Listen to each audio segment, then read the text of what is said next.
Ingat, terus saya ulangi. Ingat ikhwan dan akhwat sekalian, jadikan sebagai peringatan bahasa ini. Jangan pernah siapkan musuh yang akan berhadapan dengan antum di hari kiamat.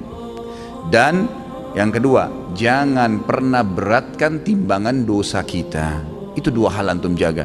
Sibukkan diri lawannya tuh, supaya punya teman yang bisa membantu memberikan syafaat hari kiamat tuh. Artinya berteman dengan orang-orang saleh, jangan orang-orang buruk. Jangan pernah punya masalah dengan orang lain. Sudahlah, gitu kan. Sangat luar biasa kita bersihkan hati itu. Dan juga yang kita sibukkan sehari-hari adalah amal soleh yang memberatkan timbangan amal soleh kita nanti hari kiamat. Jangan dosa yang justru bermasalah buat kita nanti di hari kiamat. Harusnya kita faham poin-poin seperti ini. Para ulama salaf dulu, mereka itu kalau berbicara ikhwah dan akhwat sekalian, mereka hanya mengucapkan kata-kata yang berbau nasihat, berzikir, membaca Al-Quran, atau menanyakan kabar orang lain. Berputar di 4 hal ini, nggak ada yang lain. Nggak pernah gunjing, nggak pernah fitnah, nggak pernah menghina, nggak pernah kata kasar, nggak pernah. Kata Nabi SAW, laisal mu'minu bit ta'ani walal la'an. Bukan sifatnya orang mukmin itu ta'an, suka mencaci maki orang, menuduh orang, menyalahkan orang lain, menghina dengan kata kasar dan seterusnya. Dan juga la'an, suka ya mendoakan keburukan bagi orang lain. Baik Ustaz, kalau ada orang kebetulan punya kelebihan di hadapan saya, jabatannya lebih bagus, fisiknya lebih sempurna, secara materi lebih mapan, lebih pintar, apa yang saya harus lakukan? Renungi hadis Nabi SAW yang berbunyi, manusia 4 tingkatan.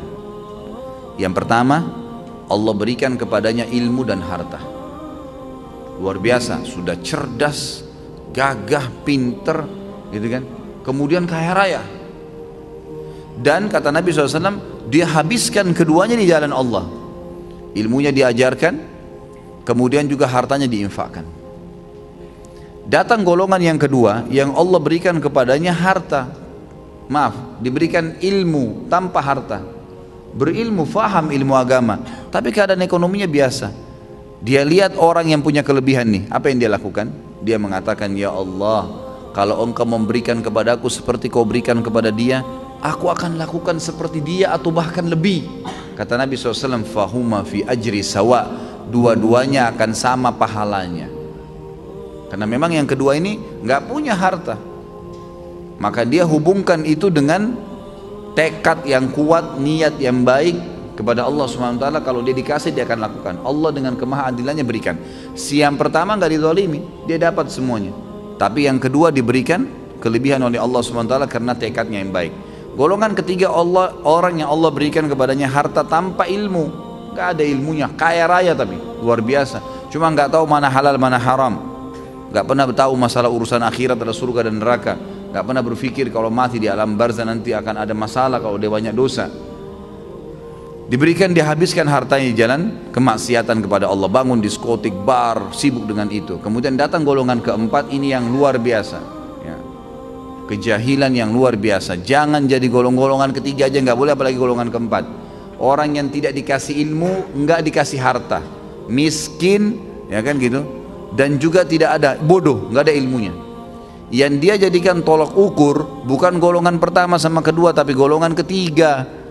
Orang kaya raya yang bangun hotel sana sini banyak kemaksiatannya, diskotik dan seterusnya. Orang-orang yang banyak tiap hari bermaksiat kepada Allah SWT. Lalu dia bilang, kalau saya punya harta seperti dia, saya akan buat yang sama.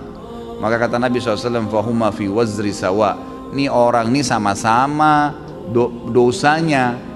Rugi nggak kira-kira? Udah miskin di pinggir jalan, rumahnya sudah gubuk, nggak ada ilmunya, bodoh. Kemudian di sebelah gubuknya ada orang bangun hotel atau diskotik, keluar pakai mobil Mercy, tiap hari mabuk, berzina, gonta-ganti pasangan.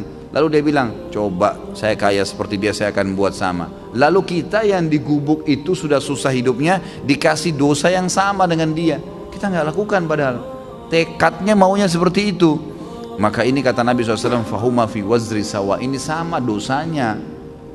Jadi selalu jadi tolok ukur orang yang berprestasi dan baik Allah berikan kebaikan-kebaikan padanya, lalu dia habiskan di jalan Allah.